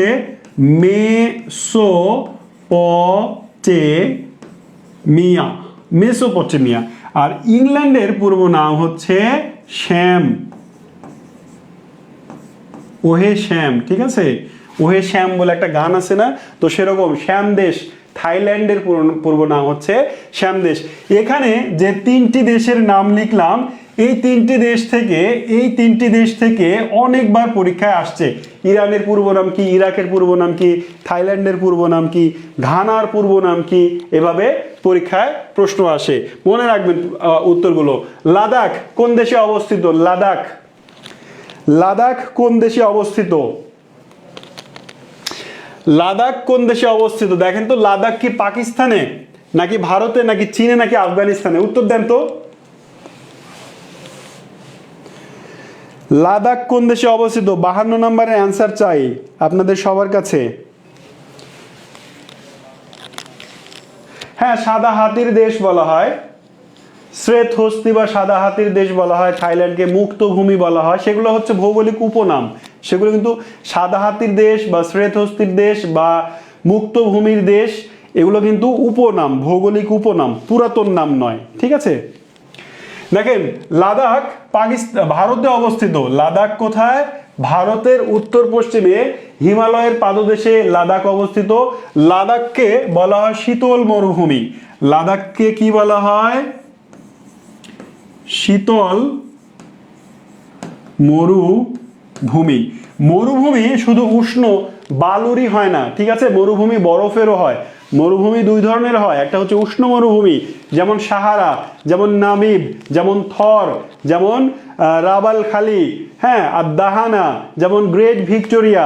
এই পৃথিবীর অধিকাংশ মরুভূমি যেগুলো বালুময়, সেগুলো হচ্ছে উষ্ণ মরুভূমি। আর শীতল মরুভূমি হচ্ছে যেগুলো বরফ আচ্ছাদিত, যেমন লাদাখ, যেমন উত্তর মেরু, দক্ষিণ মেরু, এগুলোকে শীতল মরুভূমি বলা হয়। তো লাদাখ ভারতের একটি কেন্দ্রশাসিত অঞ্চল। লাদাখের রাজধানী একটু বলে দিই, এটাও পরীক্ষায় আসে। লাদাখের রাজধানী, লাদাখের রাজধানীর নাম হচ্ছে লেহ। ঠিক আছে, লেহ বা লেহ। ঠিক আছে, এটা হচ্ছে লাদাখের রাজধানী। পরেরটাতে যাই, নদীবিহীন দেশ কোনটি? নদীবিহীন দেশ কোনটি? কোন দেশে নদী নেই? ইরাকে নদী আছে, দজলা ফোরাত বা টাইগ্রিস ইউফ্রেটিস। সিরিয়ায় নদী আছে, টাইগ্রিস ইউফ্রেটিস, ইরাক এবং সিরিয়ার কমন নদী। টাইগ্রিস ইউফ্রেটিস বা দজলা এবং ফোরাত, এই নদী দুটি তুরস্কে উৎপন্ন হয়ে সিরিয়া এবং ইরাকের মধ্য দিয়ে গিয়ে পারস্য উপসাগরে পতিত হয়েছে। মিশরে নদী আছে, নীল নদ। তাহলে নদী নেই সৌদি আরবে। সৌদি আরবে কোনো নদী নেই। আপনার কোনো প্রবাসী আত্মীয় স্বজন যদি বলে যে সৌদি আরবে আমার বাড়ির পাশে বিশাল একটা নদী আছে, দারুণ স্বচ্ছ পানি, সেখানে আমি প্রত্যেক দিন গোসল করি, তাহলে নিঃসন্দেহে সে ভুল বা মিথ্যা কথা বলছে। সৌদি আরবে কোনো নদী নেই। পরের প্রশ্ন, পৃথিবীর বিশাল আকৃতির শোধনাগার কোনটি? পৃথিবীর, এটা ভূগোল থেকে একটি প্রশ্ন, পৃথিবীর বিশালাকার শোধনাগার কোনটি? শোধনাগার মানে কি? পিউরিফায়ার, মানে পিউরিফাই মানে শোধন করে, পরিশুদ্ধ করে, কোনটি? দেখেন তো, বায়ু, বায়ু কি কোনো কিছু শোধন করে? বায়ু কি কোনো কিছু পিউরিফাই করে? বায়ু পিউরিফায়ার নয়, বায়ু বরং নিজেই দূষিত হয়। বায়ুর সঙ্গে ধোঁয়া, বায়ুর সঙ্গে বিভিন্ন পচা, দুর্গন্ধ ইত্যাদি মিশে বায়ু নিজে দূষিত হয়, বায়ু শোধন ক্ষমতা নেই। গাছপালা, গাছপালার শোধন ক্ষমতা আছে। গাছপালা বায়ু শোধন করে, বায়ু থেকে কার্বন ডাই অক্সাইড নিয়ে এবং অক্সিজেন ছেড়ে বায়ু শোধন করে গাছপালা। মাটি, মাটিতে আপনি দেখেন এইখানে মনে করেন যে একেবারে আমরা যে পানিগুলো ইউজ করি সেগুলো ময়লা পানি হয়ে যায় না? এই ময়লা পানিগুলো আবার আমরা যেই এখানে মনে করেন যে পানি আছে, পানির স্তর, পুকুর বা কিছু একটা, আমরা ড্রেনে যে পানি ব্যবহার করছি, এই পানিগুলো চলে যাচ্ছে আস্তে আস্তে মাটির নিচে। এবার মাটির নিচে থেকে পাইপ দিয়ে যে পানি আপনি তুলছেন, সেই পানি কোত্থেকে আসছে? এই পানিগুলো গিয়েই তো আবার ব্যাক আসছে, তাই না? এই যে মাটির মধ্যে যখন পানি গেল, তখন দূষিত পানিও কিন্তু পরিশুদ্ধ হয়ে বিশুদ্ধ পানি হিসেবে চলে আসলো। আপনি যত ময়লা আবর্জনা যেগুলো পচনশীল, সেগুলো মাটিতে ফেলে রেখেছেন, মাটি কিন্তু সেগুলোকে বিশুদ্ধ করে মাটি বা কম্পোস্টে পরিণত করছে। ঠিক আছে, তার মানে মাটি পৃথিবীর সবচেয়ে বড় পিউরিফায়ার হচ্ছে মাটি।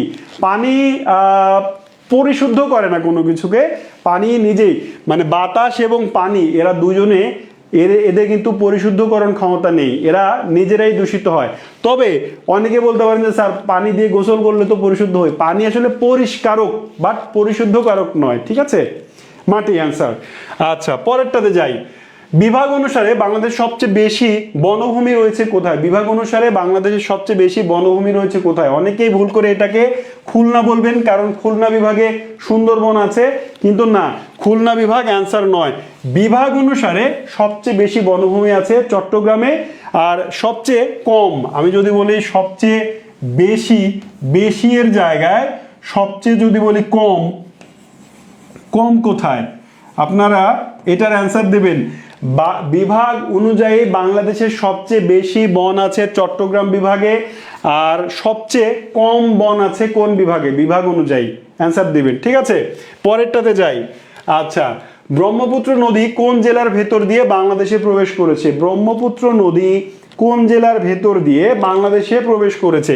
দেখেন, গাইবান্ধা, নীলফামারী, ঠাকুরগাঁও নাকি কুড়িগ্রাম? ব্রহ্মপুত্র নদী, যার উৎপত্তি হিমালয়ের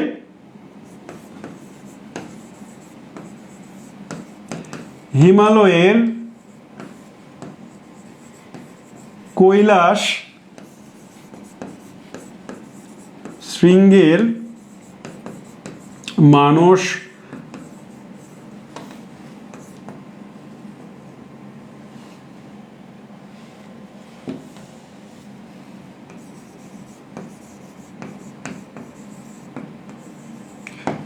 সরোবর হতে ব্রহ্মপুত্র নদী উৎপন্ন হয়ে তিব্বতের তিব্বত এবং ভারতের নাগাল্যান্ড এবং মেঘালয়, আসাম হয়ে বাংলাদেশের কুড়িগ্রাম জেলার ভেতর দিয়ে বাংলাদেশে প্রবেশ করেছে। ঠিক আছে, ব্রহ্মপুত্র নদের সহ বাংলাদেশের আরও অন্যান্য নদ নদীর উৎপত্তি স্থল সম্পর্কে আপনাকে জানতে হবে। আজকে আমরা একটা জেনে নিলাম যে ব্রহ্মপুত্র নদ হিমালয়ের কৈলাস শৃঙ্গের মানস সরোবর থেকে উৎপন্ন হয়ে তিব্বত এবং ভারতের নাগাল্যান্ড, আসাম হয়ে বাংলাদেশের কুড়িগ্রাম দিয়ে বাংলাদেশে প্রবেশ করেছে। ঠিক আছে, পরের অ্যান্সার হচ্ছে নোবেল পুরস্কার কোন সন হতে প্রবর্তিত হয়? নোবেল পুরস্কার বিশ্বের সবচেয়ে সম্মানজনক পুরস্কার নোবেল পুরস্কার। এই পুরস্কার কোন সাল থেকে চালু হয়? কত সালে নোবেল পুরস্কার চালু হয়? এটা আশা করি আপনারা অনেকেই পারবেন, যেটা 1901 সালে। আলফ্রেড নোবেল 1895 সালে আলফ্রেড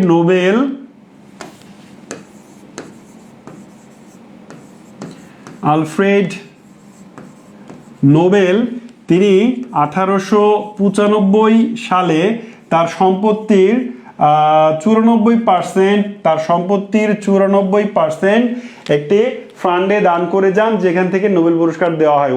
1901 সাল থেকে 5টি বিষয়ে নোবেল পুরস্কার দেওয়া হয়, আর 1969 সালে অর্থনীতিকে যুক্ত করে বর্তমানে 6টি বিষয়ে নোবেল পুরস্কার দেওয়া হয়। আচ্ছা, বাংলাদেশের জাতীয় পতাকা মাপের অনুপাত কত? খুবই গুরুত্বপূর্ণ প্রশ্ন। বাংলাদেশের জাতীয় পতাকার মাপের অনুপাত, এটা পরীক্ষায় বহুবার এসছে। আমরা একটু দেখি উত্তরটা। এটা মনে করেন বাংলাদেশের জাতীয় পতাকা, এই পতাকার মাঝখানে একটা গোল আছে, তাই না? মাপের অনুপাত দেখেন, এইটা দৈর্ঘ্য, তাই না? দৈর্ঘ্য যদি হয় 10, এটাকে আপনি 10 ইঞ্চি ধরতে পারেন, 10 হাত ধরতে পারেন, 10 ফুট ধরতে পারেন, সমস্যা নাই। মানে আপনি যদি ধরে নিলাম সহজ হিসাব ফিট, আপনি পতাকা বানাচ্ছেন, বাংলাদেশের পতাকা এইদিকে দৈর্ঘ্যে আপনাকে দিতে হবে 10 ফিট। এদিকে দৈর্ঘ্যে যখন আপনি 10 ফিট দিলেন, তখন প্রস্থে আপনাকে দিতে হবে 6 ফিট। প্রস্থে যখন 6 ফিট দিয়েছেন, তখন ভিতরের এই গোল্লাটা আপনাকে দিতে হবে 2 ফিট। ঠিক আছে, তাহলে বাংলাদেশের পতাকার অনুপাত কত বলেন তো? তাহলে 10:6। দৈর্ঘ্য প্রস্থের অনুপাত চেয়েছে শুধু, তাহলে 10:6। ঠিক আছে, এদিকে যদি 10 হয়, এদিকে 6। এইবার আর একটা মাপ আছে, এইখানে 10 না দিয়ে আপনি 5ও দিতে পারেন। ঠিক আছে, 10 না দিয়ে আপনি 5ও দিতে পারেন। এখানে যখন 5 দিবেন, তখন এখানে আপনাকে দিতে হবে 3। ঠিক আছে, এখানে যখন 3 দিবেন, তখন এখানে দিতে হবে 1। তাহলে বাংলাদেশের পতাকার মাপের অনুপাত 2 ধরনের। একটা হচ্ছে 10:6:2, অথবা 5:3:1। এটা মনে রাখবেন। ঠিক আছে, এটা মনে রাখবেন। এটা হচ্ছে বাংলাদেশের পতাকার মাপের অনুপাত। আচ্ছা, পরেরটা হচ্ছে ICDDRB কোথায় অবস্থিত? ICDDRB এর পূর্ণরূপ হচ্ছে international centre for diarrhoeal disease research Bangladesh. International centre for diarrhoeal disease research Bangladesh. এই প্রতিষ্ঠানটি কোথায়? বাংলাদেশের বিভিন্ন গুরুত্বপূর্ণ জাতীয় প্রতিষ্ঠানের অবস্থান সম্পর্কে আপনাকে জানতে হবে। যেমন একটি ICDDRB, বাংলাদেশ টেলিভিশন, বাংলাদেশ বেতার, হ্যাঁ, PSC, বাংলাদেশের আবহাওয়া গবেষণা কেন্দ্র, বিভিন্ন বাংলাদেশের জাতীয় জাদুঘর কোথায় কোনটি অবস্থিত, বাংলাদেশের পুলিশ একাডেমি, বাংলাদেশের প্রথম জাদুঘর ইত্যাদি জাতীয় গুরুত্বপূর্ণ স্থাপনার অবস্থান সম্পর্কে আপনাকে জানতে হবে। তো বাংলাদেশের ICDDRB ঢাকার অবস্থিত। ঢাকার কোথায়? মহাখালীতে। ঢাকার মহাখালী যারা গেছেন, ঢাকার মহাখালী ফ্লাইওভারের ঠিক পাশেই এই ICDDRB অবস্থিত, গুলশান মহাখালী লিংক রোডে অবস্থিত। ঠিক আছে, তো এই ICDDRB কে অন্যভাবে আমরা কলেরা হসপিটাল নামেও চিনি। কলেরা হাসপাতাল বা উদারময় গবেষণা কেন্দ্র আসলে এই একই জিনিস। এই ICDDRB খাবার স্যালাইন তৈরি করেছে এবং বেবিজিং, শিশুদের মানে ডায়রিয়া প্রতিরোধে, ডায়রিয়া থেকে যেন সুস্থ হতে পারে বা শারীরিক ক্ষমতা বৃদ্ধি পায়, এই জন্য তারা বেবিজিং তৈরি করেছে। তাহলে একটি হচ্ছে ICDDRB কি করেছে? খাবার স্যালাইন তৈরি করেছে, আরেকটি হচ্ছে বেবিজিং ট্যাবলেট তৈরি করেছে। আরও বিভিন্ন গবেষণা আছে। বাংলাদেশে খুবই গুরুত্বপূর্ণ একটি প্রতিষ্ঠান, ঢাকার মহাখালীতে এটি অবস্থিত। ICDDRBর পূর্ণ রূপটা জেনে নেবেন। ঠিক আছে, international centre for diarrhoeal disease research Bangladesh. Bretton Woods institute বলা হয় কাকে? ব্রেটন উডস ইনস্টিটিউট বলা হয় কাকে? 1944 সালে, ওই যে দ্বিতীয় বিশ্বযুদ্ধের পর 1944 সালে যুক্তরাষ্ট্রের নিউ হ্যাম্পশায়ার একটা অঙ্গরাজ্যের নাম, যুক্তরাষ্ট্রের যে 50টি অঙ্গরাজ্য আছে তার একটির নাম হচ্ছে নিউ হ্যাম্পশায়ার। এই নিউ হ্যাম্পশায়ারের একটি শহরের নাম হচ্ছে ব্রেটন উডস। এই শহরে বিশ্বের 44টি দেশের নেতৃবৃন্দ এক জায়গায় হয়ে 1944 সালে, কত সালে? সালটি ছিল 1944 সালে এই ব্রেটন উডস নামক জায়গায় বিশ্বের 44টি দেশের প্রতিনিধিরা মিলিত হয়ে বিশ্বের আর্থিক উন্নয়ন ও স্থিতিশীলতার জন্য দুইটি আলাদা প্রতিষ্ঠান তৈরি করলেন। একটির নাম হচ্ছে ওয়ার্ল্ড ব্যাংক বা IBRD, আরেকটির নাম হচ্ছে IMF, ইন্টারন্যাশনাল মনিটারি ফান্ড। এই দুইটি প্রতিষ্ঠানকে একসাথে বলা হয় ব্রেটন উডস ইনস্টিটিউট। কেন? কারণ ব্রেটন উডস সম্মেলনে এই দুইটি প্রতিষ্ঠানের জন্ম হয়েছিল বলে একে বলা হয় ব্রেটন উডস ইনস্টিটিউট। ঠিক আছে, 61 নম্বর প্রশ্ন, বাংলাদেশের হোয়াইট গোল্ড কোনটি? বাংলাদেশের হোয়াইট গোল্ড কোনটি? এই প্রশ্নটা সহজ অনেকের কাছে। অনেকের হয়তো মনে হবে যে স্যার এই প্রশ্নটা কি আসবে? এই প্রশ্নটা বারবার আসবে। বাংলাদেশের কয়েকটি উপনাম সম্পর্কে, সম্পদের উপনাম সম্পর্কে আসবে। বাংলাদেশের হোয়াইট গোল্ড কাকে বলা হয়, ব্ল্যাক গোল্ড কাকে বলা হয়, বাংলাদেশের সোনালী আঁশ কাকে বলা হয়, সোনালী আঁশের দেশ কাকে বলা হয়, ইত্যাদি। দেখেন, বাংলাদেশের হোয়াইট গোল্ড হচ্ছে চিংড়ি। বাংলাদেশের খুলনা সাতক্ষীরা অঞ্চলে যে চিংড়ি, গলদা চিংড়ি এবং বাগদা চিংড়ি চাষ হয়, এই চিংড়ি রপ্তানি করে বাংলাদেশ প্রতি বছর প্রচুর পরিমাণে বৈদেশিক মুদ্রা অর্জন করে। এই জন্যে এই চিংড়িকে বলা হয় সাদা সোনা। চিংড়ি সাধারণত ধরার পরে যখন মারা যায় তখন এর কালারটা সাদা হয়ে যায়, আবার রান্না করলে এটা কিন্তু লাল হয়ে যায়, তাই না? তো এই জন্যে এটাকে বলা হয় হোয়াইট গোল্ড। আর পাটকে বলা হয় বাংলাদেশের সোনালী আঁশ। রূপালী আঁশ বলা হয় ইলিশকে, রূপালী আঁশ বা রূপালী মাছ বলা হয় ইলিশকে। ঠিক আছে, এইরকম যেই উপনামগুলো আছে এগুলো কিন্তু জানতে হবে। 62 নম্বর প্রশ্ন, উত্তর আটলান্টিক চুক্তি সংস্থা গঠিত হয়েছিল কবে? উত্তর আটলান্টিক চুক্তি সংস্থা, এটি আপনি হয়তো বুঝতে পারছেন না, কিন্তু ন্যাটো ঠিকই চিনেন। ন্যাটো এর বাংলা হচ্ছে উত্তর আটলান্টিক চুক্তি সংস্থা। কেমনে? দেখেন, ন্যাটোর এন মানে হচ্ছে নর্থ মানে কি? উত্তর। এ মানে হচ্ছে আটলান্টিক, টি মানে হচ্ছে ট্রেটি মানে চুক্তি, আর অর্গানাইজেশন মানে সংস্থা। তো যদি প্রশ্ন এভাবে থাকে যে উত্তর আটলান্টিক চুক্তি সংস্থা, তার মানে বুঝে নেবেন এটা NATO, North Atlantic treaty organisation. NATO কবে প্রতিষ্ঠিত হয়? এটি খুবই গুরুত্বপূর্ণ প্রশ্ন। ন্যাটো কবে প্রতিষ্ঠিত? 3রা জানুয়ারি 1954। কি 3রা? এই ব্ল্যাক গোল্ড না, কি আই পাওয়ার বলছেন, ব্ল্যাক গোল্ড, ব্যাপারটা এরকম না। আপনি লিখেছেন black gold. What is gold? Gold কি জিনিস ভাই? গোল্ড বলে দুনিয়াতে কিছু আছে বলে আমি জানি না। এটা হচ্ছে গোল্ড। গ আর ঘ একটু আপনাকে আলাদা করতে হবে, ঠিক আছে? গোল্ড মানে হচ্ছে সোনা, ব্ল্যাক গোল্ড মানে কালো সোনা। বলেন তো যারা আছেন, ব্ল্যাক গোল্ড কাকে বলা হয়? বাংলাদেশের ব্ল্যাক গোল্ড, হোয়াইট গোল্ড তো চিংড়ি দেখলেন, ব্ল্যাক গোল্ড কি? একজন অবশ্যই অ্যান্সার দিয়েছেন, আমি দেখতে পাচ্ছি একজন অ্যান্সার দিয়েছেন, ব্ল্যাক গোল্ড। যাই হোক, ব্ল্যাক গোল্ড বা গোল্ডের আলোচনা আমরা পার করে এসেছি, ওখানে আর যাচ্ছি না।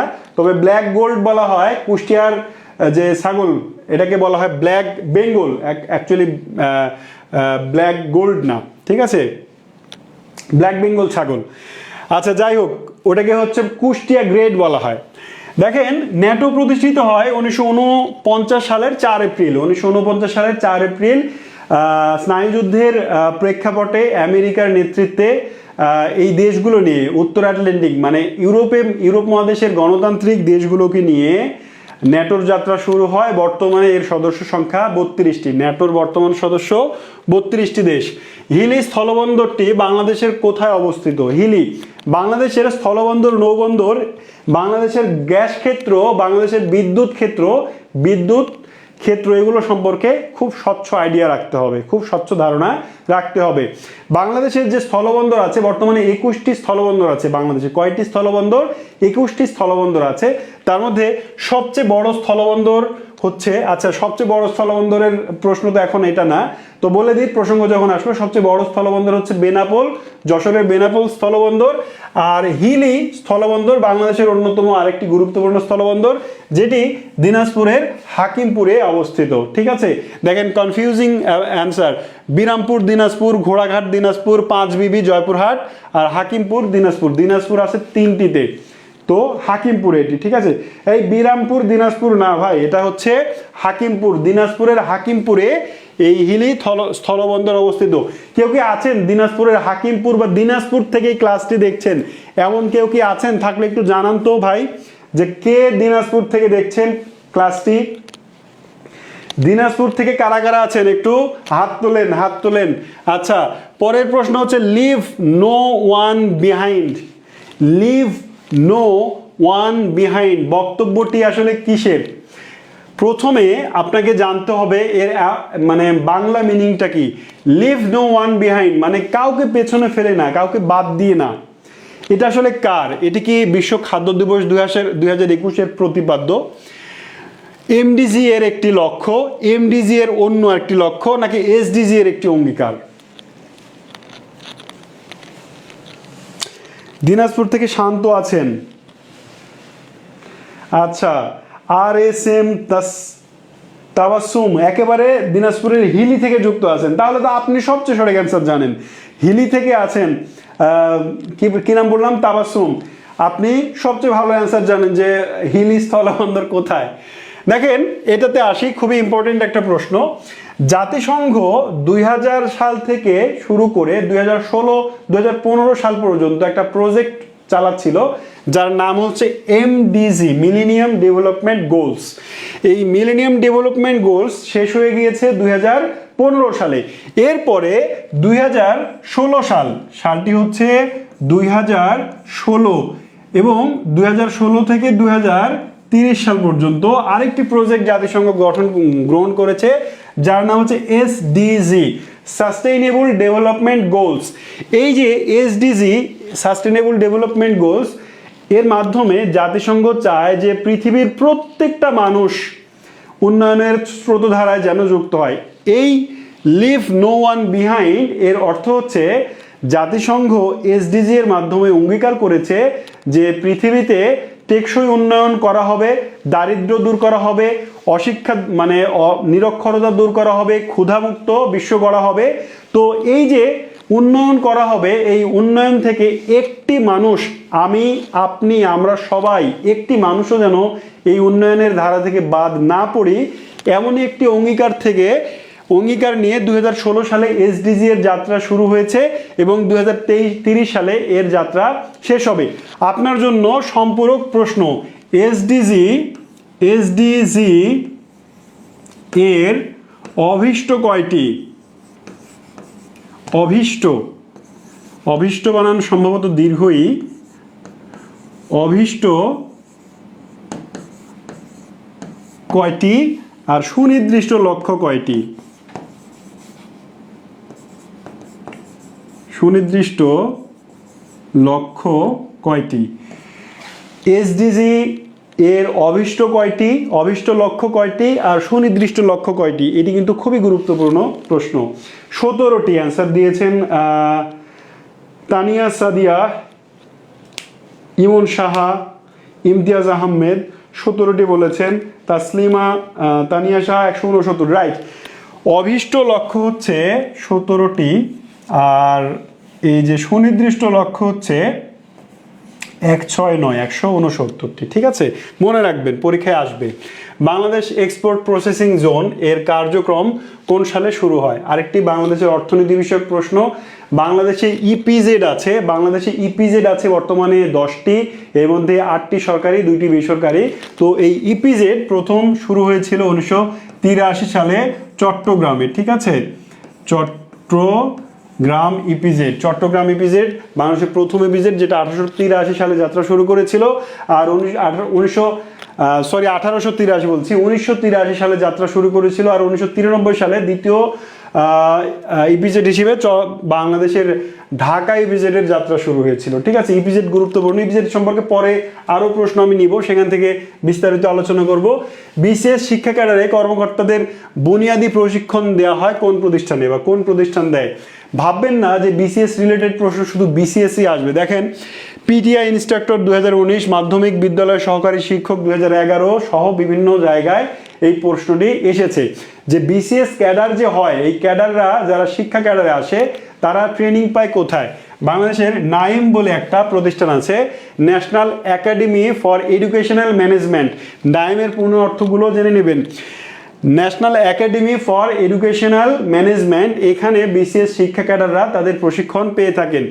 ন্যাপ এখানে প্রাইমারির জন্য, আর এটা হচ্ছে মাধ্যমিক শিক্ষার জন্য, আর এটা হচ্ছে শিক্ষা বোর্ড আলাদা কাজ করে। আচ্ছা, পরের প্রশ্ন হচ্ছে সুয়েজ খাল কোন বছর চালু হয়? সুয়েজ খাল পৃথিবীর সবচেয়ে গুরুত্বপূর্ণ খালের মধ্যে একটি অন্যতম হচ্ছে সুয়েজ খাল, যেটি 1869 সালে ব্রিটেন খনন করেছিল। সুয়েজ খাল ভূমধ্য সাগরের সঙ্গে লোহিত সাগরকে যুক্ত করেছিল। এর মাধ্যমে ইংল্যান্ড থেকে ভারতে আসার জলপথ অনেক সংক্ষিপ্ত হয়ে গিয়েছিল। এটা নিয়ে বিস্তারিত অন্য কোনো একটা ক্লাসে যখন সুয়েজ খাল কেন্দ্রিক আরও প্রশ্ন আসবে তখন আলোচনা করব। আজকে একটু সংক্ষেপে বলি যে সুয়েজ খাল 1869 সালে ব্রিটেন খনন করে। এটি ব্রিটিশ এবং ফ্রান্সের নিয়ন্ত্রণে ছিল বহুদিন। 1956 সালে মিশর এটি নিজেদের করে নেয়, জাতীয়করণ করে। পরের প্রশ্ন, বাংলাদেশের বৃহত্তম স্থলবন্দর কোনটি? বাংলাদেশের বৃহত্তম স্থলবন্দর, আচ্ছা এই যে এই প্রশ্নটা চলেই আসলো, বেনাপোল স্থলবন্দর। বাংলাদেশের বন্দর থেকে দুটি প্রশ্ন আসছে আজকে আমার স্লাইডে, এবং মনে করবেন না যে একটা টপিক থেকে শুধু একটাই প্রশ্ন আসে, ব্যাপারটা এরকম নয়। এটি বহুবার আসা প্রশ্ন, বাংলাদেশের বৃহত্তম স্থলবন্দর কোনটি। আগেই যেহেতু এর বর্ণনা দিয়েছি তাই এখানে আর সময় ক্ষেপণ করছি না। 69 নম্বর প্রশ্ন, 1952 সালে ভাষা আন্দোলনের সময় পাকিস্তানের গভর্নর জেনারেল কে ছিলেন? অনেক অনেক গুরুত্বপূর্ণ একটা প্রশ্ন। যখন ভাষা আন্দোলন হচ্ছিল তখন পাকিস্তানের গভর্নর জেনারেল ছিলেন মালিক গোলাম মোহাম্মদ। এবার প্রশ্ন হচ্ছে খাজা নাজিমুদ্দিন এবং নুরুল আমিন, আপনার কাছে প্রশ্ন রেখে গেলাম, আমি এটার ব্যাখ্যা দিচ্ছি না। 1952 সালে যখন ভাষা আন্দোলন হয় তখন মালিক গোলাম মোহাম্মদ সমগ্র পাকিস্তানের গভর্নর জেনারেল ছিলেন। তাহলে খাজা নাজিমুদ্দিন এবং নুরুল আমিন তারা কোন দায়িত্বে ছিলেন? এটা একটু কমেন্টে জানাবেন যাদের জানা আছে, ঠিক আছে? খাজা নাজিমুদ্দিন এবং নুরুল আমিন কি দায়িত্বে ছিলেন পাকিস্তানের? শেষ প্রশ্ন, আজকের দিনের শেষ প্রশ্ন, সেটি হচ্ছে কোন মাটিতে মোটামুটি সমপরিমাণের বালি, পলি ও কাদা থাকে? প্রশ্নটা এভাবেও হয়, আবার প্রশ্নটা এভাবেও হয় যে কৃষিকাজের জন্য সবচেয়ে উপযোগী মাটি কোনটি? এটা দেখেন বিভিন্ন জায়গায়, প্রাথমিক বিদ্যালয়ের সহকারী শিক্ষক 12, প্রাথমিক বিদ্যালয়ের প্রধান শিক্ষক 2008, 2009, 2019, এরকম আরও বিভিন্ন পরীক্ষায় এই প্রশ্নটি এসেছে। ভূগোল থেকে একটি প্রশ্ন, অথবা বাংলাদেশের কৃষি থেকেও বলতে পারেন। তো এই প্রশ্নের অ্যান্সার কি? কোন মাটিতে সবচেয়ে বেশি ভালো ফসল হয় বা কৃষিকাজের জন্য উপযোগী?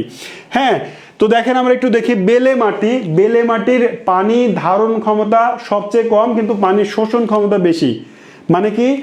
বেলে মাটি বালুর উপরে পানি পড়লেই দেখবেন খুব দ্রুত সেটা শুষে নেয়, কিন্তু নিজের ভেতরে খুব বেশিক্ষণ ধরে রাখতে পারে না, সেটা আবার পাস করে দেয়। এই জন্য বেলে মাটি কৃষিকাজের জন্য উপযুক্ত নয়। পলি মাটি, শুধু পলি মাটি দিয়ে আসলে চাষবাস হয় না, শুধু পলি মাটি হয় না, পলি মাটি মিশ্রিত মাটিতে আসলে ভালো চাষ হয়। দোআঁশ মাটি হচ্ছে অ্যান্সার, যে মাটিতে বালি, পলি, কাদা একসাথে মিশ্রিত থাকে, তাতে পানি শোষণ এবং ধারণ ক্ষমতা মধ্যম মানের হয়, এই মাটিতে কৃষিকাজ সবচেয়ে ভালো হয়, ফসল সবচেয়ে ভালো হয়, এবং এটি হচ্ছে আদর্শ মাটি। আর এঁটেল মাটিতে পানি শোষণ ক্ষমতা কম কিন্তু ধারণ ক্ষমতা বেশি, এজন্য এখানেও ফসল ভালো হয় না। তো এই ছিল আজকের আয়োজনে, আজকের ক্লাসে 35টি প্রশ্ন। আশা করি এই 35টি প্রশ্ন আপনি আয়ত্ত করেছেন, করতে সক্ষম হয়েছেন। যাদের এই 35টি প্রশ্ন একবার আয়ত্ত হচ্ছে না, পরবর্তী একটু পরেই 8:30টার সময় ম্যাথ ক্লাস শুরু হবে। সম্ভব হলে ম্যাথ ক্লাসের আগে আরেকবার দেখবেন, যদি সম্ভব না হয় ম্যাথ ক্লাস করে এই প্রশ্নগুলো আর একটাবার দেখে তারপরে ঘুমাবেন, ঠিক আছে? এখন ঘড়িতে বাজে 7:50, 8:30-এ সামিউল স্যার ম্যাথ ক্লাস নিয়ে হাজির হবেন। সো এর ফাঁকে আপনারা নামাজ, খাওয়া দাওয়া সব কিছু সেরে এসে বসে যান ম্যাথ ক্লাস করতে।